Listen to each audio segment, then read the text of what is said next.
Ma fille Tessa de 11 ans a décidé d'utiliser une serviette humide pour lutter contre la chaleur. En tant que maman et coach spécialisée dans les troubles du spectre de l'autisme, je vais vous dire en quoi cette action est magnifique et surtout quelles compétences elle a utilisées pour la mettre en action. Elle a premièrement fait appel à la conscience interoceptive.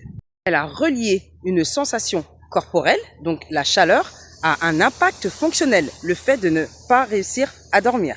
Chez un enfant neuroatypique, ce lien entre ce que je ressens et ça cause un problème n'est pas du tout automatique. Ensuite, elle a mobilisé une compétence de résolution de problèmes. Elle est passée de « j'ai chaud » à « comment je peux faire pour avoir moins chaud ». Ça implique une pensée causale et orientée solution. Elle n'est pas restée sans rien faire, mais elle a cherché un moyen de lutter contre la chaleur. Nous avons les compétences de fonction créative et de flexibilité cognitive. Une serviette humide, c'est pas la réponse automatique, mais elle a su détourner un objet du quotidien pour le rendre utile et répondre à un autre besoin. Ça, c'est de la flexibilité mentale pure. Ensuite, il y a la compétence de planification et d'initiative.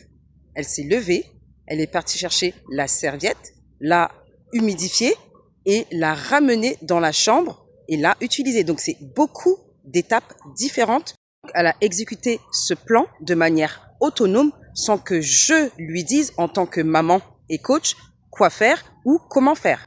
Ça, ce sont les fonctions exécutives en action. Ensuite, il y a l'autorégulation sensorielle.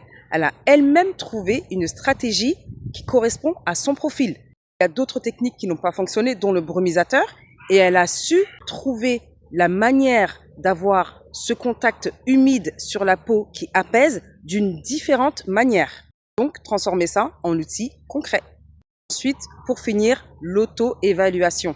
Donc, en se réveillant ce matin, elle a remarqué qu'elle avait bien dormi, donc a fait le lien entre sa stratégie qu'elle a mis en place et le fait qu'elle ait bien dormi. Elle a été capable de mesurer l'efficacité de sa propre stratégie. Donc au final, on a une très grande probabilité qu'elle puisse réutiliser cette stratégie pour répondre à ce besoin, pour répondre à cette grande chaleur, puisque comme on sait, ça ne sera pas la dernière. Donc on voit très bien ici, grâce à cet exemple, que c'est une boucle d'autonomie complète.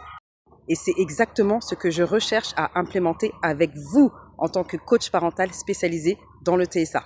Nous allons créer l'environnement efficace pour que votre enfant devienne son propre régulateur. Alors, let's go!